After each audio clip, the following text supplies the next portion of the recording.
Nora didn't mean to curse the Alpha King to his face. She'd been having a spectacularly terrible day. Her employer had docked her wages again, her sister's medicine cost twice what she'd saved, and now some careless stranger in an expensive cloak had just knocked her market basket into a puddle of something she desperately hoped was only mud, so she cursed. Thoroughly. A whispered stream of profanity that would have made her late mother reach from the heavens and slap her mouth clean, but as her anger flared, something else flared with it. The mark hidden on her wrist, awake after years of careful silence. The man stopped mid-stride and turned. Nora's stomach dropped as she got her first real look at him. He was tall in a way that seemed to devour the space around him, with dark hair that fell just past his collar, and a face that belonged in marble, all sharp angles and aristocratic lines. But it was his eyes that made her breath catch. Gold, like honey held up to sunlight, and those eyes were fixed directly on her. "I'm sorry," she said quickly, dropping to her knees to salvage what she could. A turnip rolled past her hand and she grabbed for it desperately. I wasn't talking about—" "Yes, you were." His voice was deeper than she'd expected, touched with something that might have been amusement.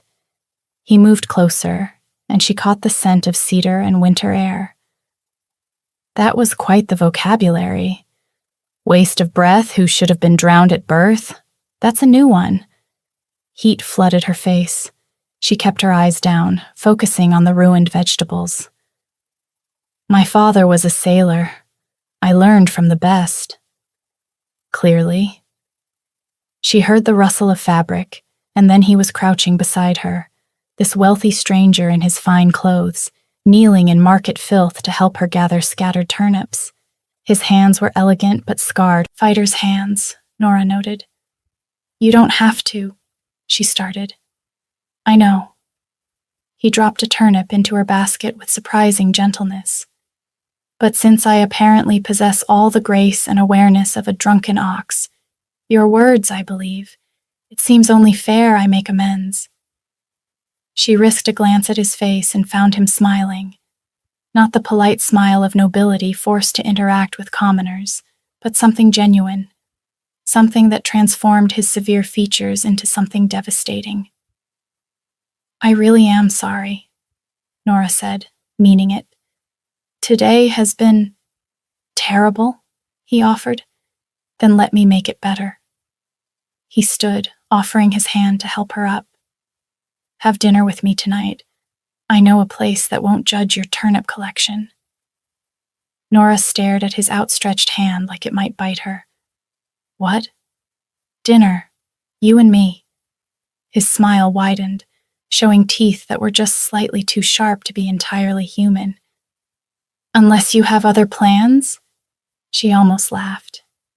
Her plans consisted of going back to the textile shop, where she spent 14 hours a day hunched over a loom, eating stale bread for supper, and collapsing into a bed she shared with 2 other workers. "I don't even know your name," she said. "Max." He said it simply, like it was just a name. But Nora caught the way people were staring now, the way the crowd had created a careful circle of space around them. "You're—" The words died in her throat. "Having a very interesting morning, thanks to you." He was still holding his hand out, patient, waiting. "So, dinner?" Nora looked at his hand, then his face. His gold eyes held something she couldn't quite name, curiosity, but also something sharper beneath it, something that made her pulse kick up in warning. Maybe this was some bored royal's idea of entertainment. Humor the common girl who insulted him, then discard her by morning. But there was something else in his expression too. Something almost like hunger? Not for her body, though. She saw appreciation flicker in his gaze when it traveled over her face. This was different, like he was searching for something specific and thought he might have found it in her. Against every instinct that screamed at her to run, Nora took his hand. His grip was warm, firm, and the moment their skin touched, something strange happened. A flicker of heat raced up her arm. For just a heartbeat, the mark on her wrist, the one she'd kept bound with cloth her entire life, burned beneath its wrappings. Max's eyes flashed. Just for a second, but she saw it. His amber eyes grew brighter, like flame catching. He'd felt something too. Did he see her mark? Before we continue, please take 2 seconds to like this video. It tells me you want more stories like this. "The Copper Bell," he said, his voice slightly rougher than before. "On the corner of Market and 5th, 8 o'clock. Then he released her hand, stepped back, and walked away like he hadn't just turned her entire world sideways. Nora stood in the market, clutching her basket of turnips, and wondered what she'd just agreed to. Nora was preparing to ditch. She stood outside the Copper Bell at 10 minutes past 8, her heart racing, telling herself she could still turn around. Walk away. Forget the Alpha King had ever invited her to dinner. But then the door opened, and Max was there. He'd changed from his travel cloak into dark trousers and a white shirt that did absolutely nothing to hide the span of his shoulders. His hair was still damp, like he'd bathed recently, and when those gold eyes found hers, everything else seemed to fall away. "I wasn't sure you'd come," he said. "Same. Yet here I am." His mouth curved. "What changed your mind?" "Curiosity." It was the truth. "And I've never been to the Copper Bell. Figured if I'm going to get murdered by royalty, might as well have a decent last meal." He laughed, a real laugh that sounded surprised, like he didn't do it often. "I promise not to murder you over dinner. After, perhaps, but not during." He winked to lighten the mood, but even though his words were light, something in his eyes didn't match the humor in his voice. They stayed sharp, assessing, like he was cataloging every micro-expression on her face. Predator watching prey, even while smiling. Nora's instincts prickled. She'd grown up on the docks, learned to read dangerous men by necessity, and everything about Max whispered danger, from the too controlled way he held himself, to the scars on his knuckles, to the way he angled his body just slightly between her and the exit. Not threatening, but certainly deliberate, like he'd already decided she wasn't leaving until he had what he wanted. "How considerate," she managed. He offered his arm, and after a final moment's hesitation, she took it. The same flicker of heat raced through her at the contact, making her breath catch. If he noticed, he didn't show it. Inside, the Copper Bell was everything the rumors promised. Polished. Wood, soft lamplight, the smell of roasted meat and expensive wine. A private room waited for them, small and intimate, with a table set for 2. Nora had never felt more out of place in her life. Her dress was clean but patched, her hands rough from years of loom work. She didn't belong here, and they both knew it. Max pulled out her chair himself, then settled across from her. In the lamplight, she could see him more clearly, the sharp line of his jaw, the way he moved with predatory grace even sitting still. "You're staring," he said, pouring wine. "So are you." He slid a glass toward her. "Tell me about yourself, Nora." She blinked. "How do you know my name?"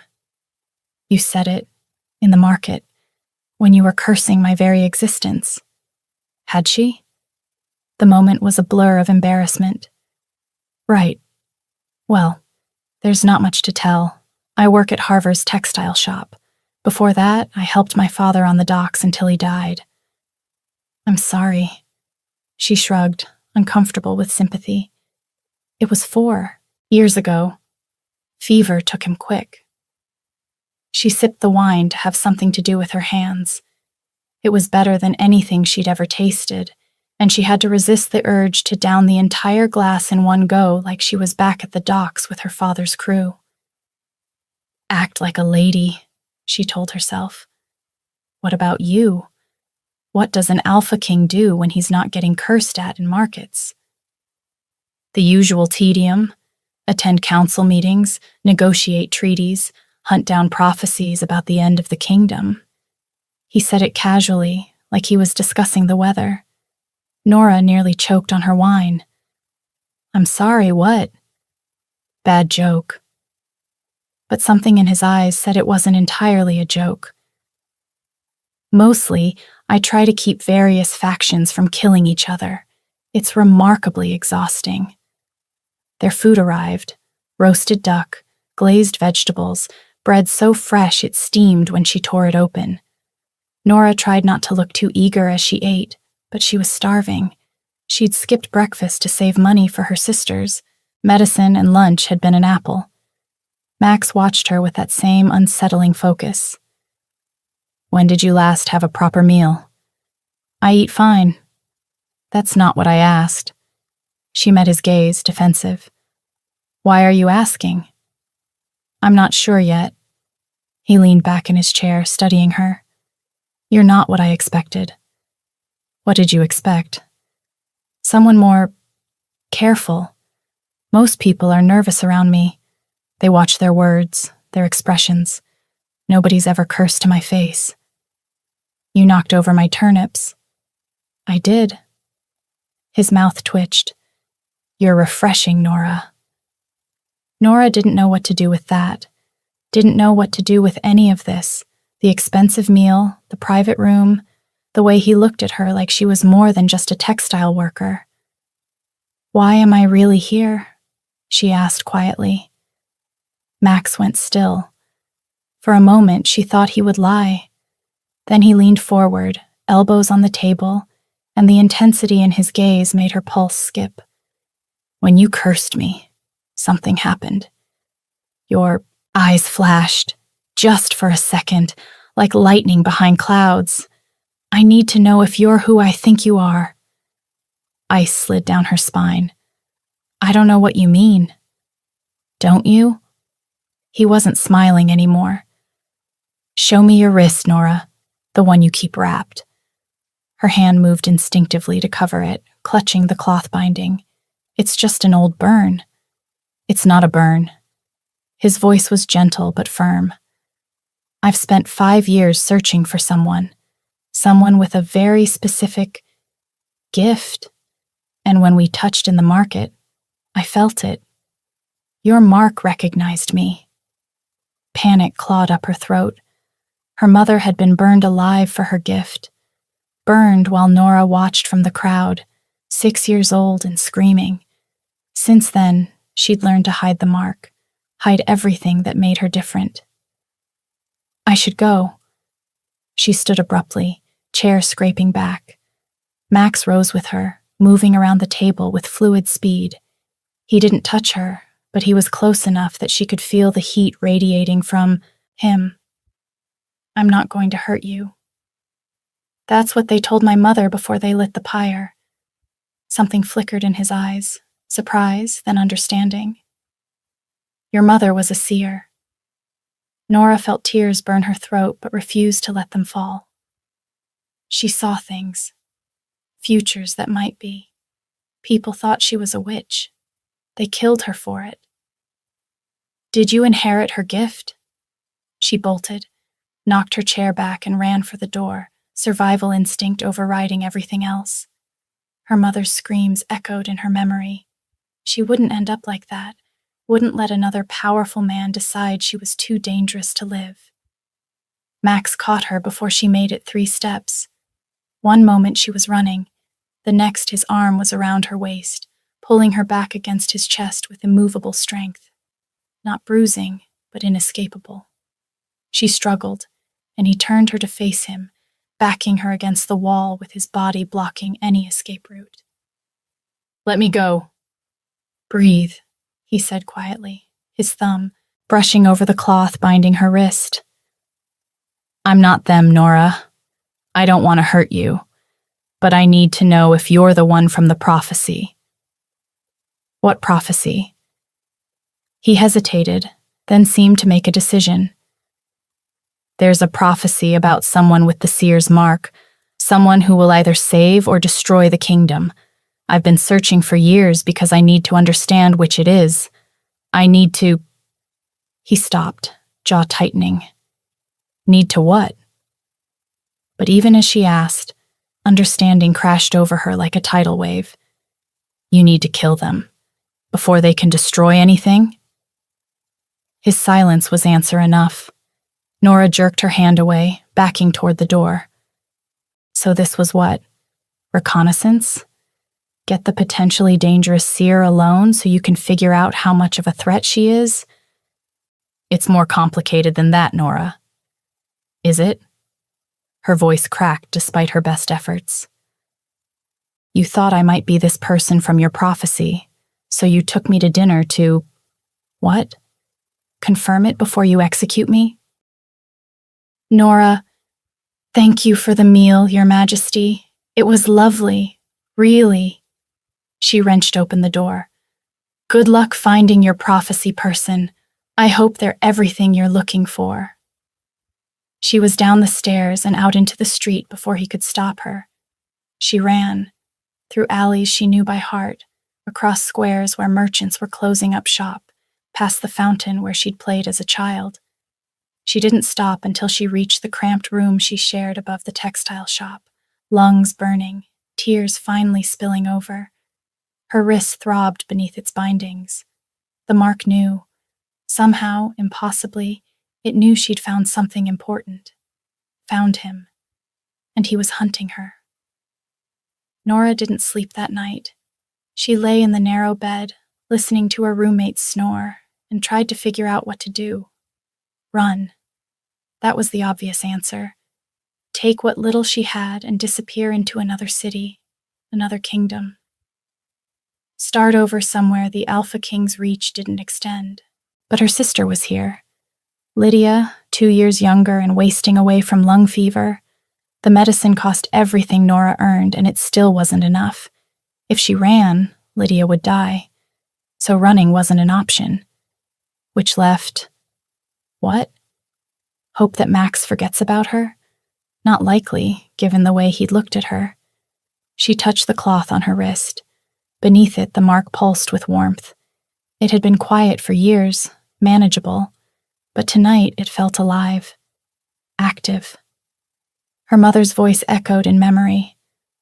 The mark chooses its own time to wake, little love. When it does, you'll have choices to make, important ones. Nora hadn't understood then. She'd been 6 and terrified and watching her mother burn. She understood now. The knock came at dawn. Not on her door, but on the shop's main entrance, 3 floors down. Nora heard it in her restless sleep, heard the proprietor Harver grumbling as he answered, heard the deep voice that made her stomach drop. Max. She dressed quickly, braided her hair, with shaking hands. By the time she made it downstairs, Harver was bowing and scraping, practically prostrating himself. Of course, Your Majesty. Right away, Your Majesty. She's an excellent worker, very reliable. I'd like to speak with her, Max said. He was back in traveling clothes, but somehow he still looked regal. His eyes found Nora on the stairs. Privately. Harver practically shoved her toward the back room, then fled. Nora crossed her arms, trying to look braver than she felt. Come to finish what you started? I came to apologize. He moved closer, and she noticed the shadows under his eyes, like he hadn't slept either. Last night I handled it badly. I should have been honest from the beginning, told you why I was really interested. He dragged a hand through his hair, frustrated. But I wasn't expecting you to be— He stopped. To be what? Like this. His gaze was too intense, too raw. I wasn't expecting to actually like you, Nora. To enjoy the way you don't back down, even when you're terrified. The way you cursed me without a second thought. The way you— He stopped again, jaw tightening. It was supposed to be simple. Confirm if you were the one. Make a decision based on duty and prophecy. But nothing about you is simple. Her heart was doing complicated things in her chest. Maybe this was what foolish prey felt in the final moment before they surrendered. What are you saying? I'm saying I don't want to hurt you, but I do need your help. He pulled a folded parchment from his coat. This is the prophecy. Read it. Then decide if you'll come with me to the castle and help me figure out what it really means. She took the parchment with trembling fingers and read, "When the seer's mark awakens in shadow and flame, the marked one shall stand at the kingdom's breaking point. In their hands lies both salvation and ruin. Should they choose the path of ash, the old world burns. Should they choose the path of blood, a new world rises. The Alpha King must decide. Kill the marked before the choice is made, or risk everything on faith." The words made her blood run cold. "This says you're supposed to kill me." "Yes." "And you want me to come to your castle, voluntarily?" Max stepped closer, and his voice dropped to something rough and honest. "Look, I've spent years believing I'd have to kill an innocent person to save thousands, knowing I'd do it because duty demanded it. But then I saw you in that market, and suddenly the person I was supposed to kill had a name, a face, a life that mattered." He reached out slowly, giving her time to pull away. His fingers brushed her cheek with devastating gentleness. "I don't believe the prophecy has to end the way everyone thinks it does. There's something we're missing, some answer buried in the text that no one's found yet, but I can't find it alone. I need your help." "Why should I trust you?" "Nora, I'm telling you the truth when a lie would be easier." His hand dropped from her face. "I could have dragged you out of that market the second I suspected you. Instead, I'm standing here asking." She wanted to argue, but he wasn't wrong. He'd had opportunities, plenty of them. "And because you already know something's happening between us." He said it plainly. "You felt it when we touched, and you're feeling it now." She felt her face warm. God, was she really that obvious? The mark on her wrist burned in response, responding to his proximity like a compass finding north. Whatever this was, prophecy, magic, something else entirely, it wasn't one-sided. "If I help you," she said carefully, "what happens after? When we figure out the prophecy, or don't? Do I just go back to the textile shop?" "That depends on what we find and what you want, but I'll make you a deal. Come with me for 1 week. Help me research the prophecy. Use your seer abilities to understand it better. In exchange, I'll pay enough to cover your sister's medicine for a year, and if at the end of that week you want to leave, I'll let you go, no matter what." "Even if the prophecy says I'm the destruction?" His jaw tightened. "Even then? 1 week, Nora. Help me understand what we're dealing with. Then you're free." She thought of Lydia, coughing blood into rags. 1 week and she could save her, maybe even heal her. She hoped she wasn't just falling for pretty words from a dashing face. "Dangerous men make you feel chosen," her mother used to say. "They make you feel like the exception, right up until the moment you realize you're just another mark." Nora looked at Max, at the earnestness in his eyes, the careful way he held himself back, giving her space to decide. She wanted him to be different, wanted to be right about the sincerity she heard in his voice. Please let him be the exception. 1 week, she agreed, but I want it in writing, and payment up front for Lydia's medicine. Max's mouth curved. Practical. Survivor's instinct. He pulled out another parchment, this one blank, and borrowed a pen from Harver's desk. His handwriting was surprisingly elegant as he wrote out the terms. 1 week. Full cooperation from both parties. Payment guaranteed regardless of outcome. Your freedom non-negotiable." He signed it with a flourish, then offered her the pen. Nora read it twice, checking for loopholes. Found none, then signed. The moment the ink dried, she felt something shift in the air. Max felt it too. His eyes flashed gold, and he inhaled sharply. "What was that?" she asked. "A binding. The contract is more than paper now." He rolled the parchment carefully. "We're both held to its terms by magic."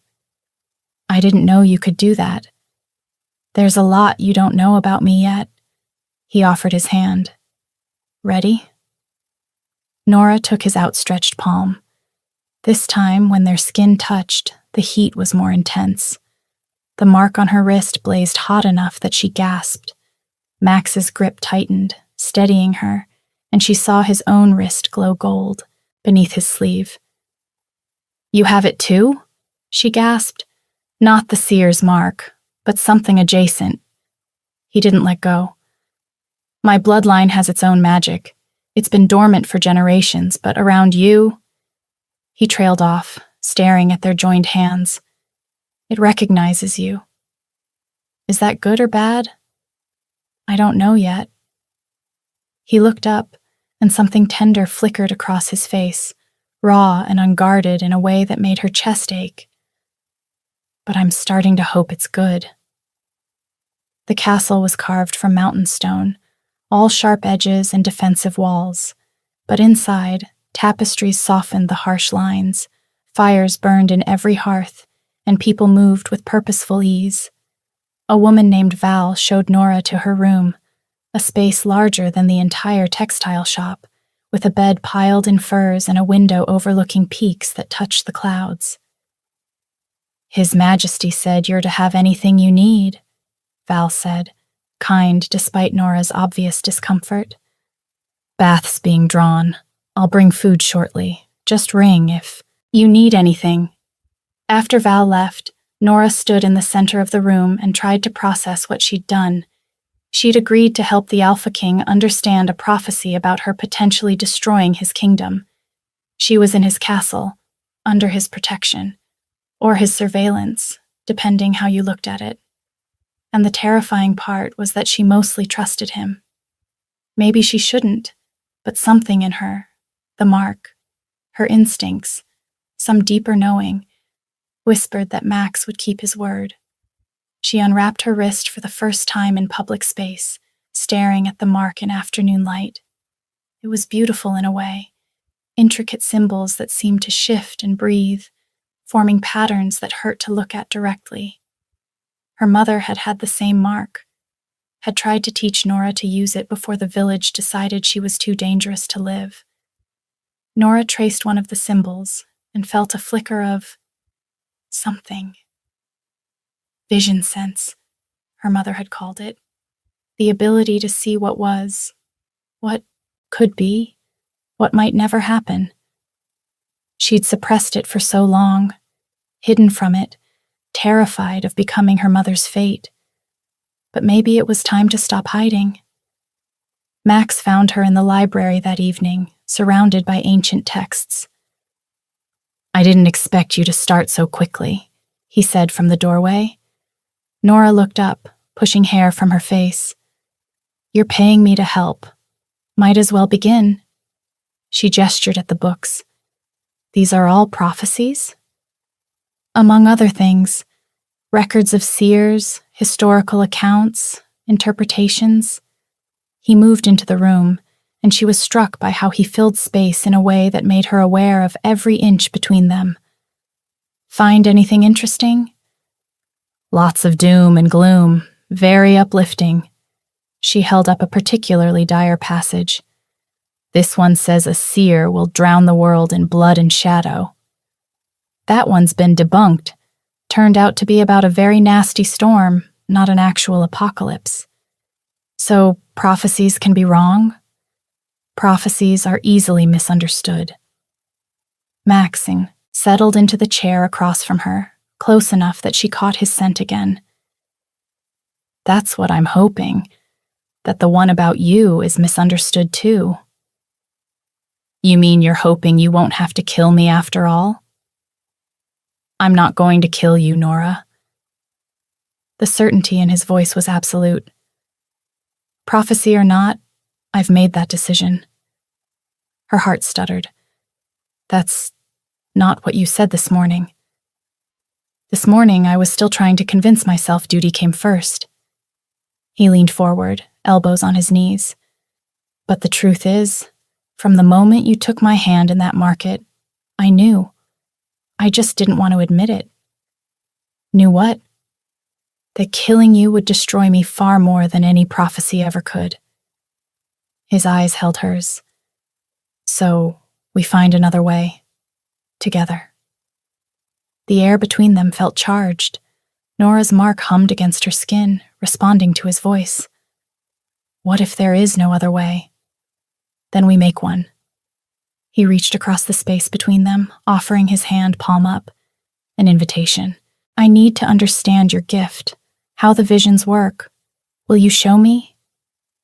She hesitated. Her visions were private, often painful. Letting someone else in felt more intimate than anything she'd ever done. But Max waited patiently, not pushing, just offering. Nora took his hand. When their skin connected, her vision sense flared. Not a full vision, but something gentler. She felt his emotions as clearly as her own. Determination, fear, and underneath it all, a fierce protectiveness that took her breath away.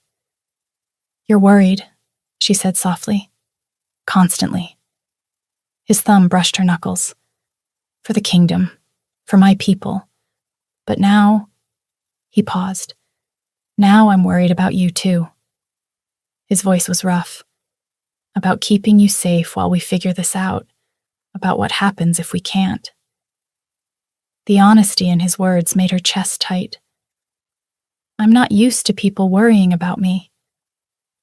Then you've been around the wrong people. She smiled despite herself. They sat like that, hands joined, while evening deepened outside. Nora found herself studying him in the lamplight, the sharp line of his jaw, the way shadows played across his features, the small scar above his right eyebrow. How did you get that? She gestured at the scar. Training accident when I was 12. My beta, Dane, accidentally hit me with a practice sword. Max's mouth quirked. He felt terrible. I still give him grief about it. You've known him a long time then. Since childhood. He's steadying when everything else is chaos. Is it often chaos? More than I'd like. He turned her hand over, tracing the lines of her palm. The touch was absent, gentle. Being Alpha King means everyone wants something from you. Favors, decisions, judgment. Sometimes I forget there's a person underneath the crown. Is that what you liked about me cursing you? That I treated you like a person? A clumsy person who should watch where he's going, but yes. His smile was real now, warm. You didn't see the crown, just saw someone who'd wronged you and needed to be told. To be fair, those were very good turnips. He laughed, and the sound did dangerous things to her pulse. I'll buy you better turnips, a whole cart of them. That's not necessary. Maybe not, but I want to. His expression turned serious. I want to give you things, Nora. Safety, comfort, choices you've never had. And I know that seems odd from someone who's supposed to be deciding if you're a threat, but I can't seem to help it. Her breath caught. Max, you don't have to say anything. I just needed you to know. He released her hand, standing. It's late. You should rest.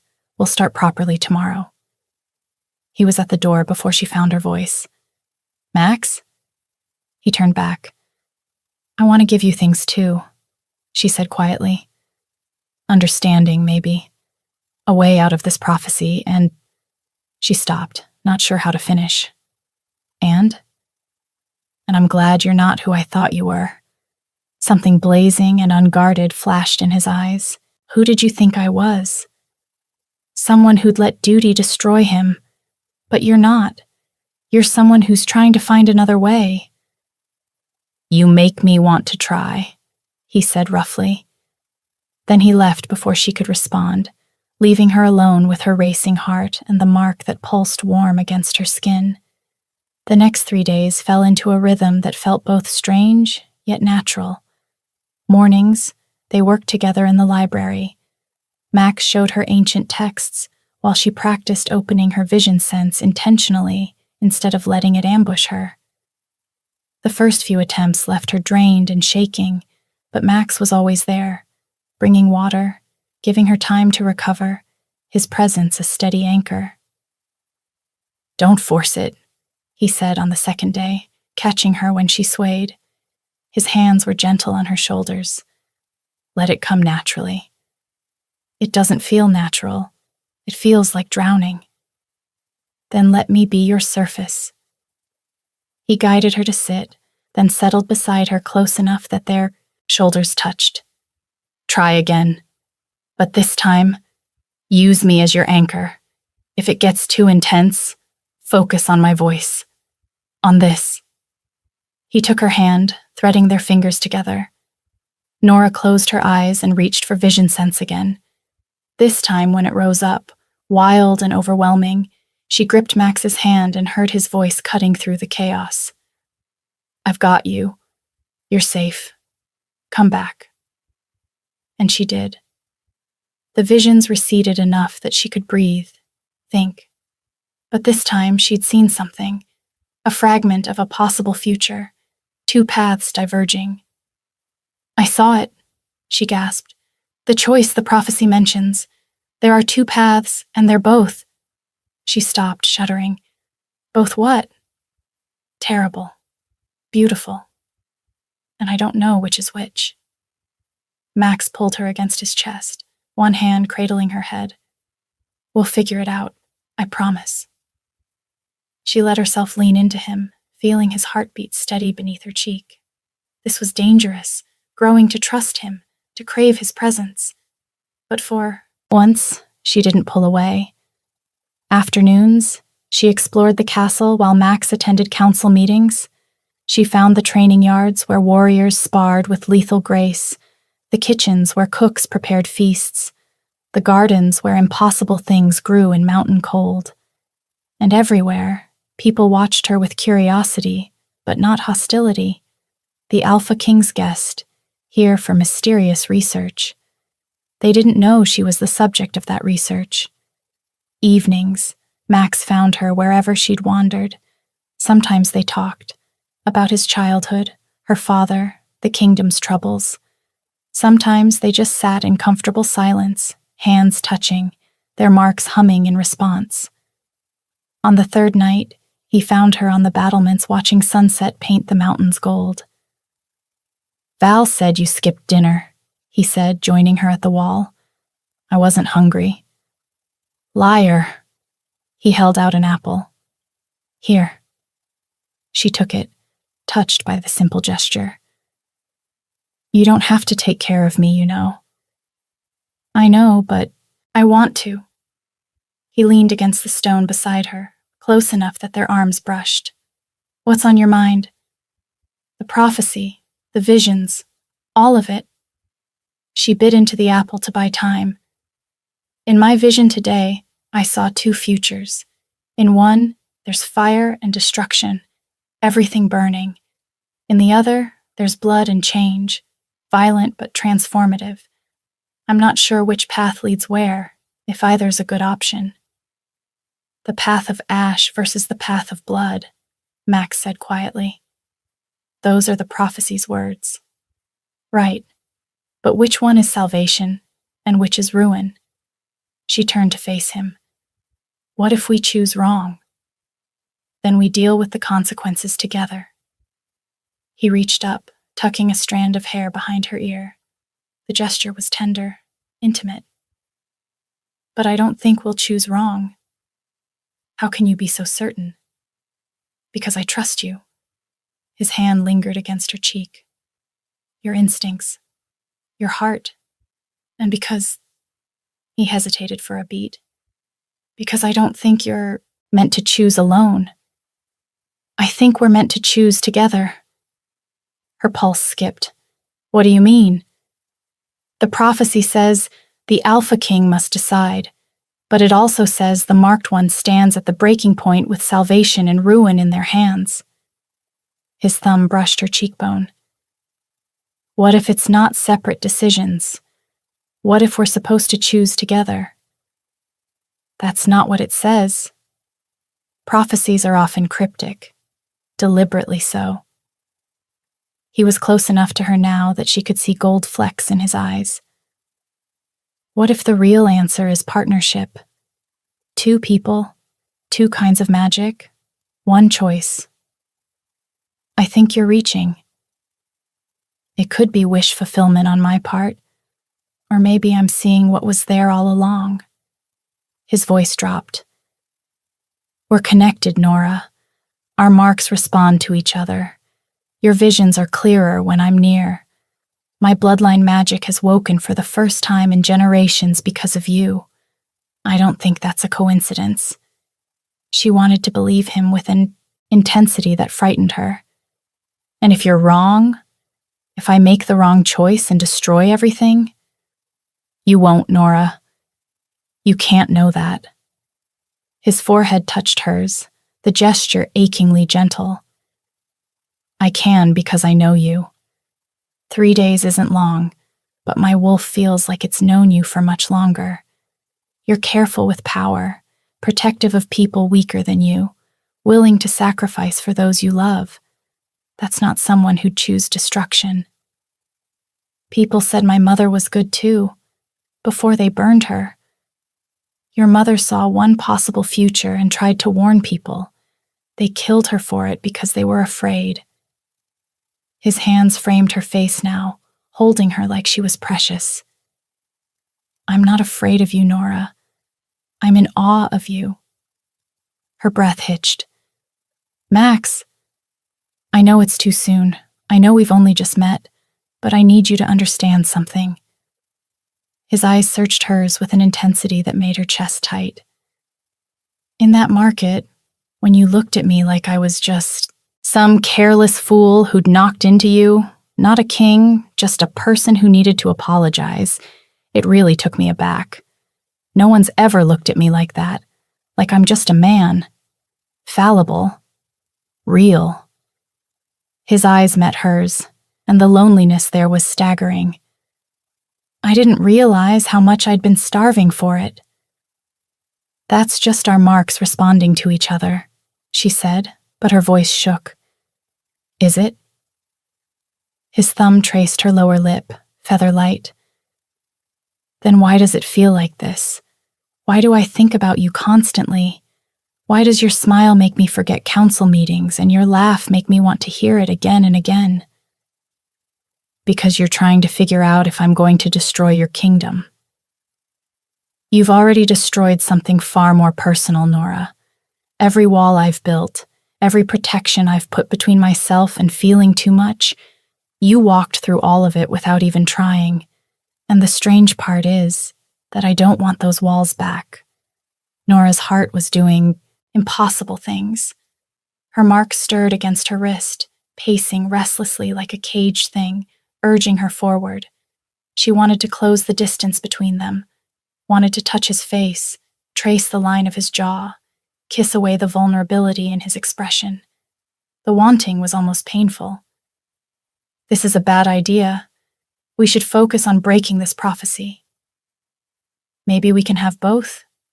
His forehead still rested against hers, his breath warm on her lips. The prophecy matters, but so do you. His thumb traced along her jaw. I know you work yourself to exhaustion for a sister you rarely mention, but clearly love desperately. I know you hide your gifts to stay safe, but you're willing to use them to help me despite the risk. His voice roughened. And I know that when I touch you, everything makes sense in a way it never has before. So maybe understanding this, understanding us, is part of breaking the prophecy. Maybe we can't solve one without the other. the pragmatic voice in her reminded herself that he'd started this as reconnaissance, that she was here because of a prophecy, that in 4 more days she was supposed to leave. But the mark on her wrist pulsed hot and insistent, drowning out reason with pure want. The urging in her veins won. She closed the distance and kissed him, pressed her mouth to his before doubt could stop her. Max went perfectly still, a sharp inhale through his nose. Then his hands came up to frame her face like she was something breakable, and he kissed her back with a hunger that made her knees weak. He tasted like wine and winter air, and when she opened to him with a soft sound, his control cracked. One hand slid into her hair, tilting her head back, while the other pressed against her lower back, holding her closer until no space remained between them. His lips were softer than she'd expected, his touch reverent despite the leashed strength she felt in his frame. The marks on both their wrists flared hot enough that she gasped against his mouth. Max pulled back just enough to look at her, his eyes blazing gold. "That's never happened before," he said. "Are marks responding?" "No. Me wanting someone so much it physically hurts." His thumb traced her swollen lips. "Tell me to stop, Nora. Tell me this is too fast, too much, and I'll pull back. I'll give you space." "What if I don't want space?" His control visibly cracked. He kissed her again, harder this time, backing her against the stone wall with careful intensity. She felt the cold rock against her back and his heat along her front, the contrast making her dizzy. His mouth moved from her lips to her jaw, down the column of her throat, and she arched into him with a soft sound that made him groan. "We should stop," he said against her neck, even as his hands mapped her waist, her ribs, the curve of her hip. "Before I forget every good intention I've ever had. Maybe I don't want you to be good." He pulled back to look at her, pupils blown wide, breathing hard. "Nora." "4 more days," she said, holding his gaze. "That's all we have. 4 days before I'm supposed to leave, before we figure out what the prophecy really means. I don't want to waste them being careful." "You're not thinking clearly. The marks, the magic." "The marks aren't deciding this. I am." She pulled him down by his shirt collar, bringing his mouth close to hers. Max shuddered, his forehead dropping to her shoulder. "You're going to destroy me." "Is that a yes?" He laughed, the sound pained. "It's a, give me a minute to remember how to think." He pulled back, putting deliberate space between them. "I want you. More than I've ever wanted anything. But I need you to be sure.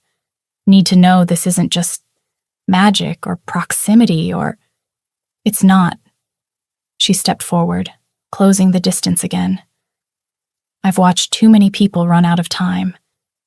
Seen what happens when you wait for the right moment that never comes." Her hand found his chest. 4 days might be all we get. I'm not spending them wondering what if." Max cupped her face in both hands, his touch achingly gentle. "Then we figure it out together." He kissed her softly, sweetly.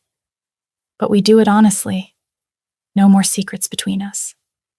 "No more secrets," she agreed. He kissed her again, then pulled back with visible effort. "Come on. Before I forget, I'm supposed to be a gentleman."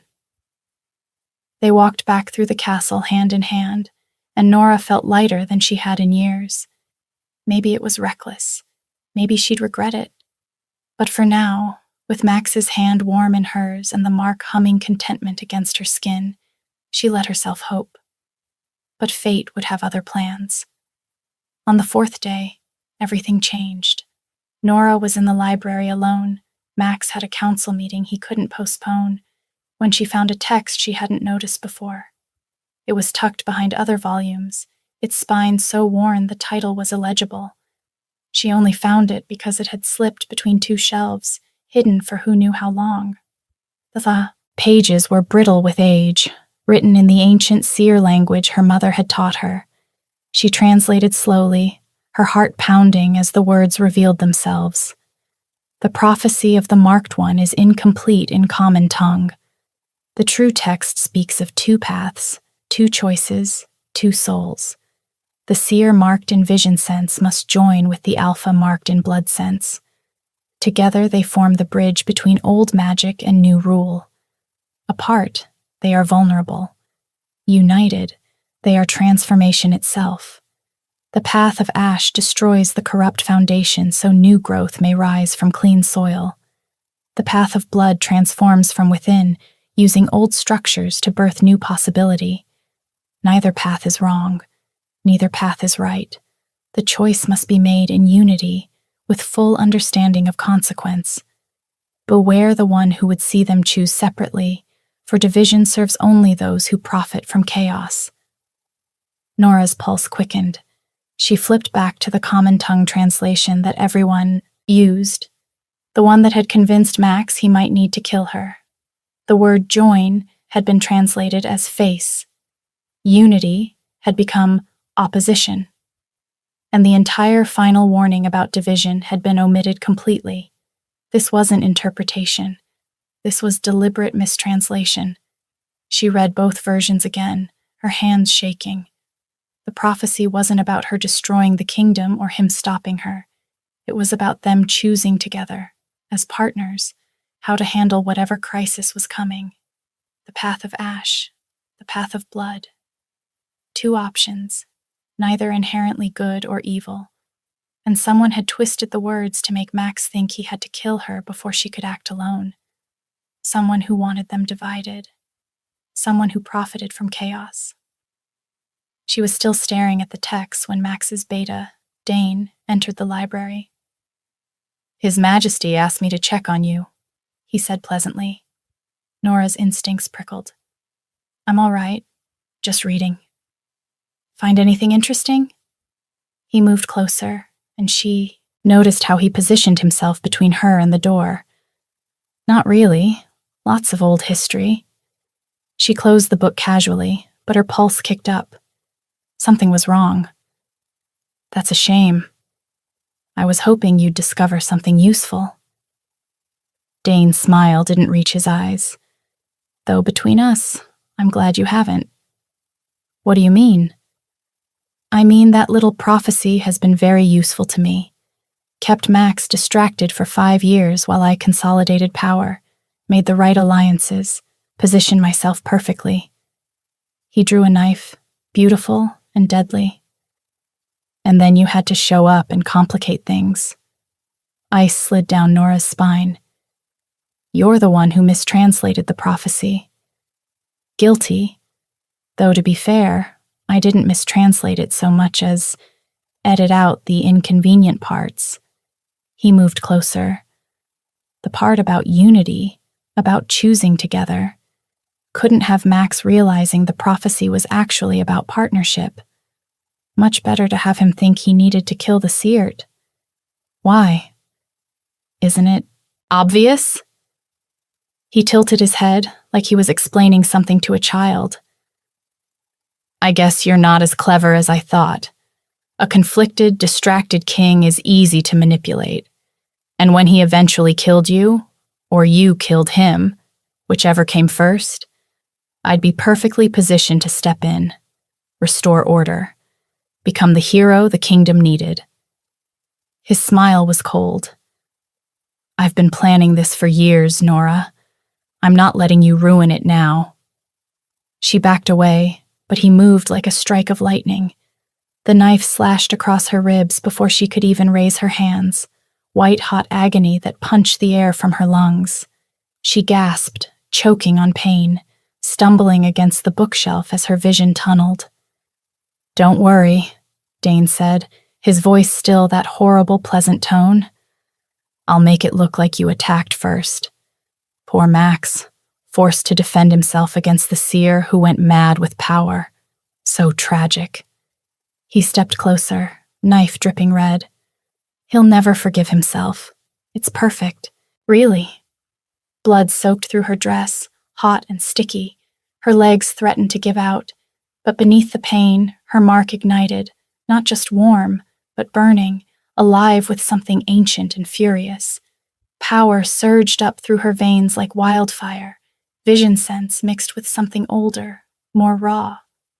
Her mother's voice echoed, "In dire need, the mark protects its bearer." Nora threw her hand up on pure instinct, and blinding light exploded from her palm. The blast caught Dane square in the chest. He flew backward like he'd been struck by a battering ram, his body slamming into the stone wall with a sickening crack. The impact spider-webbed the stone. His knife skittered across the floor, useless. Nora didn't wait to see if he'd get up. She ran, one hand pressed to her bleeding side, her mark still blazing hot against her wrist, lighting her path through the darkened halls. She made it halfway down the hall before her legs betrayed her. The wound wasn't deep, but blood loss and the violent surge of untrained power had hollowed her out. Her vision swam. She stumbled, barely catching herself against the cold stone wall, leaving a crimson smear. Then Max was there. He rounded the corner at a dead run and froze, his eyes locking onto her bleeding side, her pale face, then snapping to Dane staggering out of the library behind her. Something terrible shifted in his expression. The warmth, the humanity, everything that made him Max drained away in an instant. What remained was pure apex predator. "Dane." His voice was so quiet it was terrifying, soft as a blade sliding from its sheath. "Explain." The temperature in the hallway seemed to drop. Nora could feel his wolf rising to the surface, could sense the violence coiled in every muscle, barely leashed. This wasn't the man who'd held her gently. This was the king who'd unified a fractured kingdom through strength and will. This was the alpha who could kill without hesitation. Dane straightened, wiping blood from his mouth, but even he looked uncertain now. "Your Majesty, she attacked—" "Don't." Max cut him off, taking a step forward. The movement was perfectly controlled, perfectly calm. Somehow that made it worse. "Don't insult me by lying." "Max, listen. You swore loyalty." Max's eyes blazed gold, his wolf bleeding through to the surface. Power rolled off him in suffocating waves, making the air crackle. "You've been my friend since we were children, my brother, and you put a knife in her." His voice broke on the last word, just for a second, before the rage swallowed it whole. "I did this for the kingdom." Dane's composure finally cracked, desperation bleeding into his voice. "That prophecy says she'll destroy everything. I was protecting—" "You were protecting your own ambitions." Max's voice dropped to something deadly quiet, and the sudden shift was like watching a storm go silent before it unleashed. "How long have you been planning this?" Dane's jaw tightened, but no words came out. "How long?" The stones shook beneath their feet, ancient magic responding to his fury. Dust rained from the ceiling. "Since your parents died," Dane said, his mask finally shattering. "Since you took that throne and became everything they wanted instead of the friend I grew up with. You changed, Max, became someone I didn't recognize, someone who didn't need me anymore, someone who—" His voice turned bitter. "Someone who'd choose her over duty, over reason, over me. So you decided to destroy me?" "I decided to save the kingdom from you." Dane's eyes were wild now. "You're weak, letting prophecies guide you, searching for some seer instead of ruling. And now you're what? Falling for her? The woman who's supposed to end everything? That's not strength, that's love." Max said it simply. "And you're right, it's made me weak in some ways, made me question things I never questioned before. But it's also made me stronger in ways you'll never understand." He looked at Nora, and his expression softened. "Are you all right?" "I found the real prophecy," she said through gritted teeth. "The complete one. Dane mistranslated it to make you think you had to kill me. But the real text says we're supposed to choose together, that we're stronger united. Something blazed in Max's eyes, understanding, relief, and a fierce joy. Together. Together, she confirmed. Then her knees buckled. Max caught her before she hit the ground, lifting her easily. "Get a healer," he snapped at the guards who'd appeared, "and take Dane to the cells. We'll deal with him after I know she's all right." The next few hours were a blur. A healer cleaned and bandaged her wound. Not too deep, but still painful. The healer's hands were gentle, but each touch sent fire through her ribs. Nora bit down on a leather strap and tried not to scream, tried not to see Dane's blade flashing again behind her eyelids. Max's hand gripped hers, grounding her, keeping her present. When she whimpered, despite herself, his thumb traced circles over her knuckles. "Almost done," he murmured. "You're doing so well." When they were finally alone, he pulled her carefully against his chest. "I thought I'd lost you," he said roughly. "When I saw the blood, I'm all right. You're hurt, because I was blind to what was right in front of me." His arms tightened. "Dane was my oldest friend. I trusted him completely. Never saw his resentment, his ambitions, and he nearly killed you for it." "But he didn't. I'm here." She pulled back to look at him. "And now we know the truth, about the prophecy, about what we're supposed to do. Choose together." Max cupped her face gently. "The prophecy says we're stronger united, that we transform things not separately, but as partners." "The path of ash or the path of blood," Nora said. "Destruction or transformation, and we decide which, together." "But decide what, exactly? The prophecy talks about a breaking point, but what's breaking?" Nora closed her eyes, reaching for her vision sense. This time, with Max's hands on her, the sight came differently, not in symbolic flashes or cryptic images, but sharp and tactical. Real. The council chamber materialized behind her eyelids. She could see faces she recognized from what Max shared in previous nights. Lord Gaston arguing for higher taxes on the outer territories. Lady Thelma dismissing reports of unrest. Commander Rhodes quietly tallying which battalions were loyal to the crown versus loyal to their regional lords. The rot wasn't dramatic. It was bureaucratic. Death by 1,000 small corruptions, each one justified as necessary. Then the vision shifted.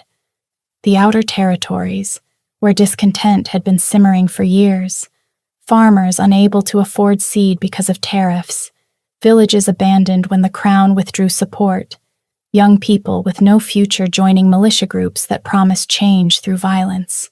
She saw the threads connecting everything. Dane hadn't been working alone. There were others in the council feeding instability, profiting from chaos, positioning themselves for the moment when everything fractured. It was already breaking. The question was whether they'd control how. "I see it," she breathed, opening her eyes. "The kingdom's fracturing. Your council is compromised. Not all of them, but enough. The outer territories are organizing. There's going to be a revolt." She gripped his arms. "And we have to decide. Do we let the system collapse and rebuild from the ground up? Or do we gut the corruption and transform what's left before it's too late?" "How long do we have?" "Days, maybe a week." She opened her eyes. "The crisis is coming regardless, but how we respond to it, that's our choice." Max was quiet for a long moment. Then he said, "I need to ask you something, and I need you to answer honestly. If we choose the path of blood, transformation instead of destruction, it means committing to this kingdom, to leading it, changing it, being part of it for years to come." His eyes held hers. "It means you can't leave in 3 days like we agreed. It means staying. With me." Her heart stuttered. "Max, I'm not saying you have to choose that path because of me, he continued. If burning it all down is the right answer, we'll do that together too. But I need you to know, if we transform from within, it requires both of us. Your vision sense to see corruption, my authority to root it out. Your magic and mine, working in partnership. Forever. He pulled back slightly, giving her space. So I'm asking, Nora, not as an alpha king to a subject, not as someone bound by a prophecy, just as a man who's fallen too hard and fast for a woman who cursed him in a market. Do you want this? This life? This choice, me? If you don't, I can find another way. She looked at him, at the hope and fear warring in his expression, at how carefully he was holding himself back, waiting for her answer. I'm terrified, she admitted. I don't know how to be what a queen needs to be. I don't know politics or diplomacy or how to navigate a court that's going to hate me for being a commoner. She took a breath. But I think that's what the kingdom needs right now. Not someone who already knows how to play the game. Someone who remembers what it's like outside the palace walls. She stepped closer, taking his hand. So yes, I want this. When I think about the future, you're in it. And I want to see what we can build when we stop being afraid. Max's expression transformed. Relief and joy and something deeper, rawer. Are you sure? No. She laughed softly, pulling him down until their foreheads touched.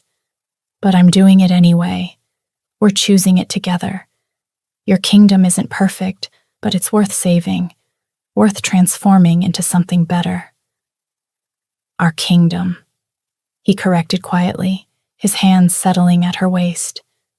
If we do this, if you're really staying, then we're equals in this, in everything.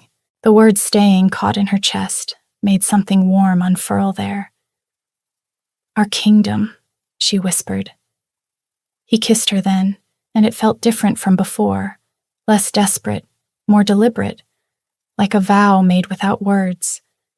When they finally broke apart, both unsteady, the marks on their wrists were glowing so brightly they cast shadows on the walls. That's new, Nora said. The marks know. Max studied the light, wonder in his expression. We've chosen, made our decision together. The prophecy is fulfilling itself. So what happens now? Now we save a kingdom. He helped her stand carefully, mindful of her wound. We root out the corruption, stop the coup before it starts, and transform this place into something worthy of you. Worthy of us, she corrected. His smile broke across his face, unguarded and real. Worthy of us. The next 3 days were chaos. Using Nora's vision sense, they identified 12 council members planning to overthrow Max during the next new moon. With her ability to see the truth of objects and his authority to act on it, they moved swiftly.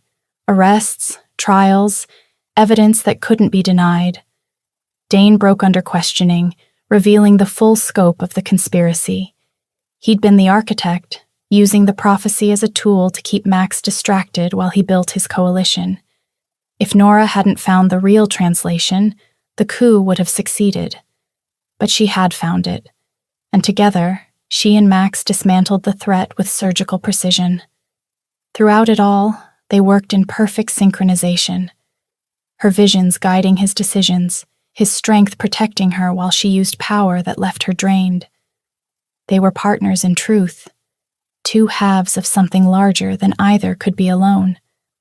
On the 7th day, the day Nora's contract technically ended, Max called the remaining council together. This kingdom has been operating on fear and corruption. They were partners in truth, two halves of something larger than either could be alone. On the 7th day, the day Nora's contract technically ended, Max called the remaining council together.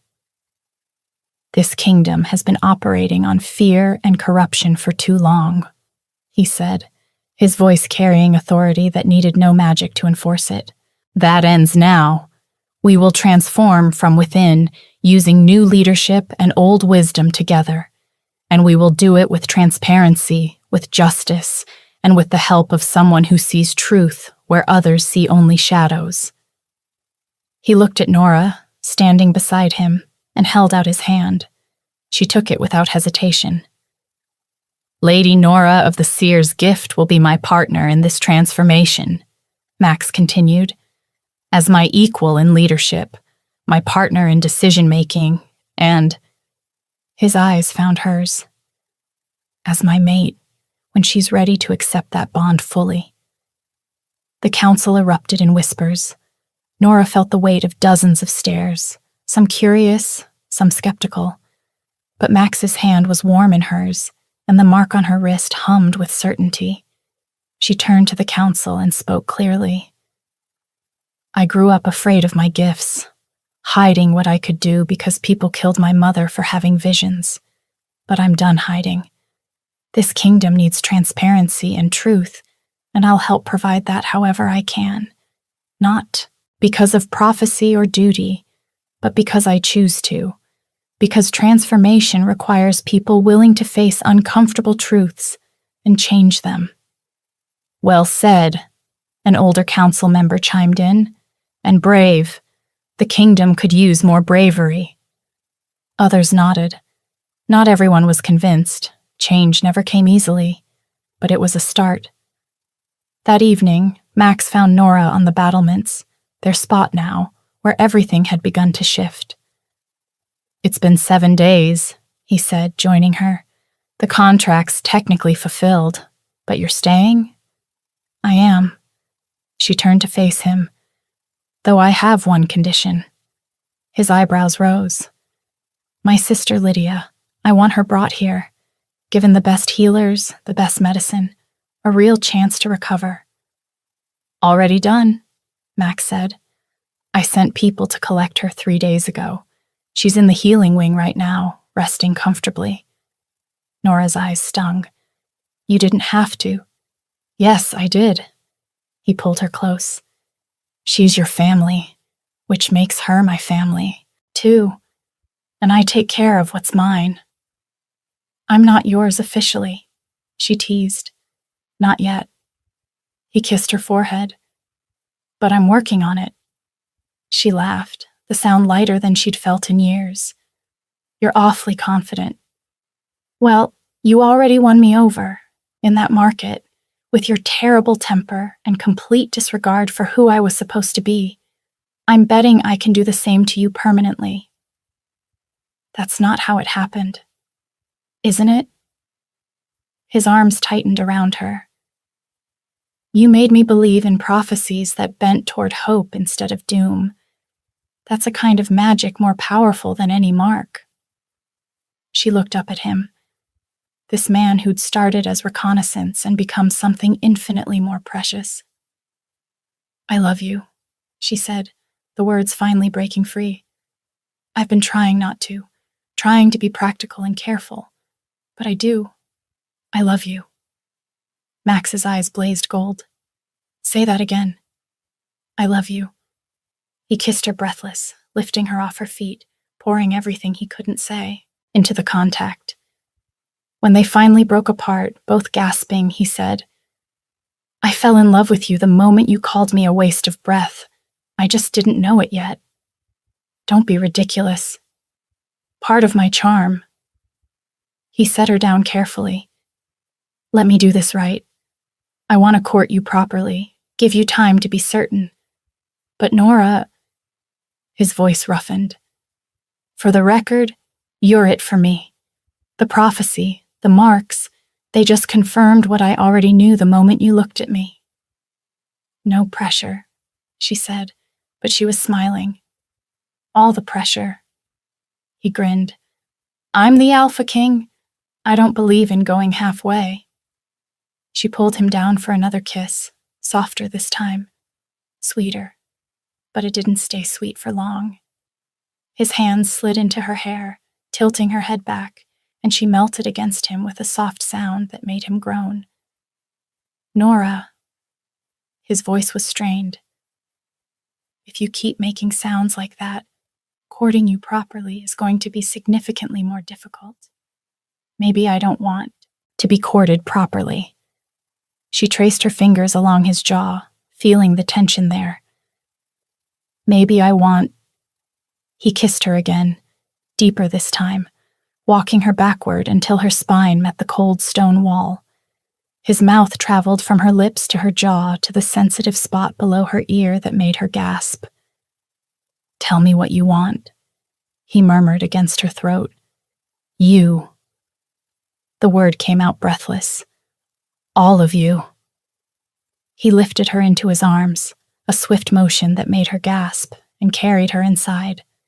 Later, they lay tangled together in his chambers, moonlight spilling across bare skin. Nora traced lazy patterns on Max's chest, feeling satisfied in a way she'd never experienced before. The marks, she said drowsily. Did you feel... Yes. His voice was filled with wonder. He lifted their wrists, where the marks still glowed faintly in the darkness. When I touched you there, it was like our magic was touching too. She shivered at the memory. The marks had amplified. Everything, every touch, every sensation magnified and shared between them until she couldn't tell where her pleasure ended and his began. That's going to be dangerous, she murmured. You mean it's going to be incredible. He pressed a kiss to her temple. Another thing to explore together. She smiled against his skin, feeling safe and chosen and utterly transformed. What are you thinking? Max asked after a long, comfortable silence, his fingers tracing idle patterns on her shoulder. That I'm glad you knocked over my turnips. He laughed, the sound rumbling through his chest. Best accident I ever made. Second best, she corrected. The first was enduring my creative insults without getting offended. He rolled to face her, propping himself up on one elbow. I'd endure 1,000 insults if it meant ending up here with you. Nora reached up to trace the line of his jaw, feeling the rough stubble there. The future was uncertain. There would be challenges, enemies who didn't want change, hard decisions to make. But they'd face all of it together, the seer and the Alpha King, vision sense and blood sense, two halves of a prophecy that had been about unity all along. She'd cursed him in a market square, and he'd smiled and asked for dinner. Now, lying in his arms with the marks on their wrists glowing softly in the darkness, Nora thought it was the best yes she'd ever given. Come on, Max said eventually, pressing a kiss to her forehead. Let's get dressed. We should check on your sister. You haven't seen her since we arrived. Then I'm feeding you properly. You haven't eaten in days. Stop telling me what to do. You love it. And the terrible truth was, she did. She loved his protectiveness, his intensity, the way he looked at her like she'd rearranged the stars. She loved his laugh and his scars, and the way he'd kissed every inch of her like she was something sacred. She loved him. Below them, the kingdom stretched out. Not perfect, but theirs to transform.